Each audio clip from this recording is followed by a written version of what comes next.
સાબિત કરો કે z પર વ્યાખ્યાયિત નીચેના સંબંધ સામ્ય છે. મેં તમને પહેલા જ કીધું કે દરેક સંબંધ કોઈક ના કોઈક ગણ પર વ્યાખ્યાયિત હશે. અત્યારે હાલ આપણે z પર વ્યાખ્યાયિત સામ્ય ગણ માટે વાત કરવાની છે. x સમશેષ y mod m implies નિશ્ચિત ધન પૂર્ણાંક m એ x y નો ભાજક છે. સૌથી પહેલા તો આ ઉદાહરણમાં મારે તમને આ 3 વખત બરાબર 3 બોન્ડ કેમિસ્ટ્રીની ભાષામાં બોલીએ તો ડબલ બોન્ડ, ટ્રિપલ બોન્ડ જેવું જે તમને દેખાય છે તે છે શું? એને વંચાય છે સમશેષ. યાની કે બે ઘટકો જે દેખાય છે x અને y એની જે બાદબાકી કરવામાં આવે એ બાદબાકીને m વડે ભાગવાથી જો શેષ શૂન્ય મળે તો કહી શકાય કે x સમશેષ y mod m. હું તમને એક્ઝામ્પલ આપું. 25 ને 5 વડે ભાગવાથી આ રીતે ભાગાકાર મળે તો આને લખી કેવી રીતે શકાય? 25 બરાબર 5 ગુણ્યા 5 વત્તા શેષ 0 લખાય કે નહીં? ધારો કે હું 36 ને 12 વડે ભાગું, 12 તરી 36 શેષ 0. તો 36 ને મેં 12 વડે ભાગ્યા તો મને ભાગફળ મળે છે 3 એટલે કે 12 તરી 36 શેષ 0 મળે છે. આ સમશેષનો અર્થ છે ભાજ્ય. જો એનો ગુજરાતી અર્થ અહીંયા બતાવે છે નિશ્ચિત ધન પૂર્ણાંક m વડે x y નો ભાજક છે. અથવા તો ઉલટું બોલી શકાય x y ને m વડે ભાગતા શેષ 0 મળે એટલે કહી શકાય કે x y એ વિભાજ્ય છે. m વડે ભાગવા વિભાજ્યનો અર્થ થાય છે શેષ 0 હોય તો જ વિભાજ્ય છે. 25 એ 5 વડે વિભાજ્ય છે કારણ કે શેષ 0 છે. 36 એ 12 વડે વિભાજ્ય છે કારણ કે શેષ 0 છે. હવે આને આપણે લખીએ છીએ કેવી રીતે? આ હવે ધારો કે હું તમને આવી ભાષામાં બતાવું કે a એ b વડે વિભાજ્ય છે તો અજુગતું લાગશે ને, પણ આ સમજવાનું છે જો a એ b વડે વિભાજ્ય હોય અને ભાગફળ જો m મળતું હોય તો શેષ 0. તો આને કેવી રીતે લખાશે? a bm શેષ 0. બધા વખતે 0 0 0 શેષ લખવાની જરૂર નથી કારણ વિભાજ્ય છે. કોઈ પણ સંખ્યા a જો વિભાજ્ય હોય તો શેષ 0 લખવાની જરૂર નથી. તો આ પોઈન્ટ પર આપણે કહી શકીએ કે અહીંયા x y ને જો m વડે ભાગવામાં આવે, મોડ m નો મતલબ થશે m વડે ભાગવું. જો મોડ 2 લખ્યું હોય તો 2 વડે ભાગવું, મોડ 3 લખ્યું હોય તો 3 વડે ભાગવું. ક્લિયર? સમજો. x y એ કોઈક સંખ્યા છે જે x અને y ના ઘટકો z ગણમાંથી આપણે લઈ લેવાના છે. એની બાદબાકી કરવાથી કોઈ એક આવી સંખ્યા 25 30 50 60 મળશે અને આપણે એને m કોઈ સંખ્યા વડે ભાગીએ અને ધારો કે એનું ભાગફળ m મળે છે અને શેષ 0 મળશે તો આને કેવી રીતે લખીશું? આ રીતે લખીશું કે નહીં દોસ્તો? x y ને m વડે ભાગતા ભાગફળ શું મળે છે? m. n x y ને m વડે ભાગતા ભાગફળ n મળે છે એટલે લખી શકાય કે x y mn. તો સમશેષનો અર્થ બરાબર સમજી ગયા તમે દોસ્તો? ઓકે. હવે આપણે દાખલો 3 સંબંધોમાં પૂર્ણ કરીએ. આપણા 3 સંબંધોના નામ હવે તમારા મોઢા પર ચડી જવા જોઈએ કે પહેલો સંબંધ છે સ્વવાચક. સ્વવાચક સંબંધમાં આપણે કેવી રીતે ચકાસણી કરીએ છીએ? ખાસ લખેલું છે જ્યારે ગણ પરની વાત કરવામાં આવે તો z ક્રોસ z માં ગમે તેટલી ક્રમયુક્ત જોડ હોય પણ સ્વવાચક માટે કેવી ક્રમયુક્ત જોડ પસંદ કરવાની? સમાન ઘટકો હોય.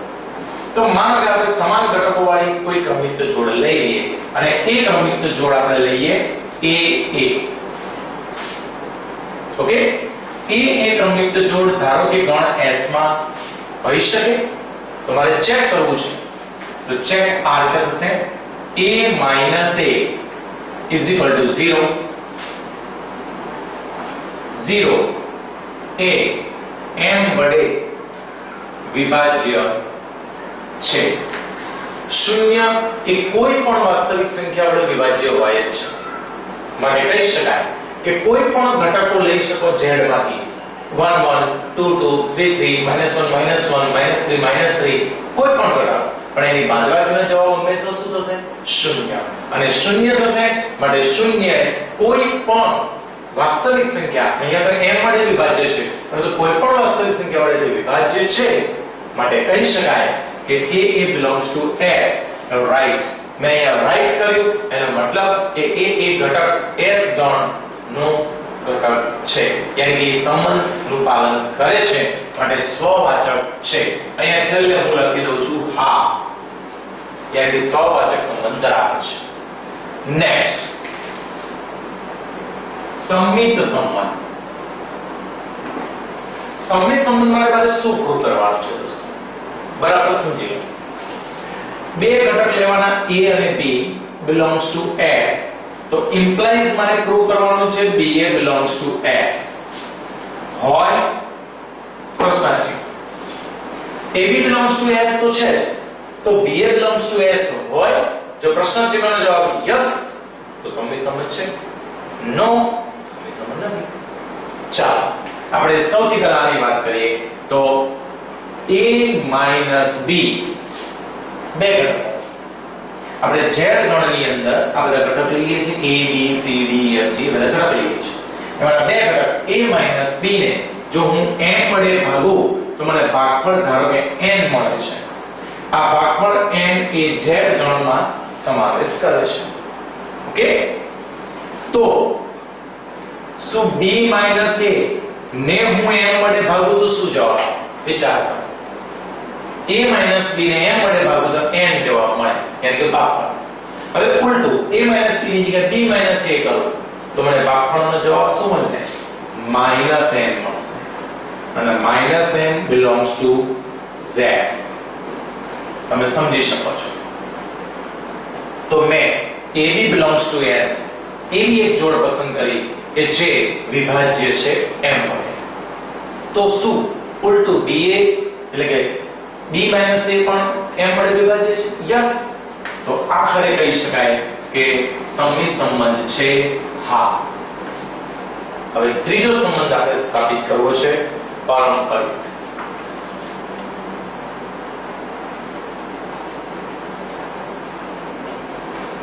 પારંપરિક સંબંધની અંદર કેવી રીતે પહેલા એની વ્યાખ્યા રાખે તે આપણે જોઈ લઈએ. એની વ્યાખ્યા આ રીતે કરીએ છીએ: AB belongs to S અને BC belongs to S. તો implies ને તો ગુજરાતીમાં કહી શકાય છે તો AC belongs to S હોય પ્રશ્નાર્થ ચિહ્ન. અહીંયા જવાબ હતો હા. આપણે શું અહીંયા AC belongs to S હોય? જો હા માં જવાબ આવે તો પારંપરિક છે. ચલો ચકાસીએ.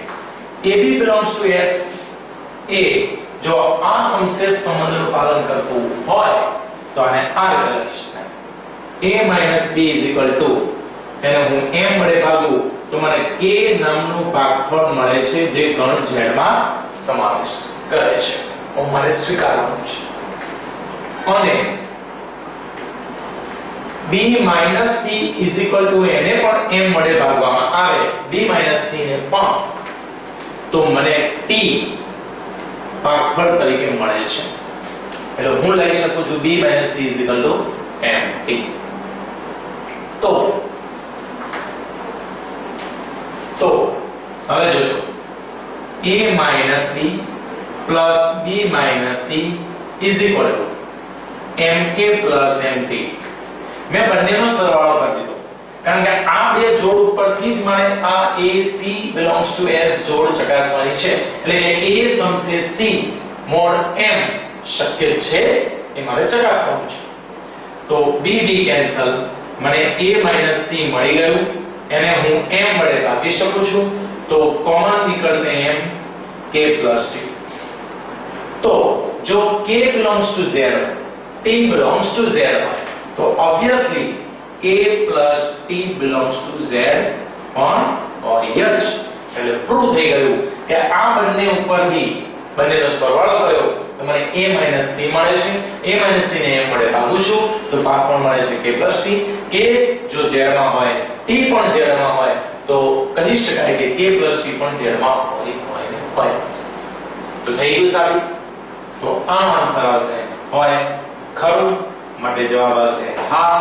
તો કહી શકાય કે x સમશેષ y mod m એ સામ્ય સંબંધ ધરાવે છે, અથવા આપણો સંબંધ છે માત્ર સમશેષ.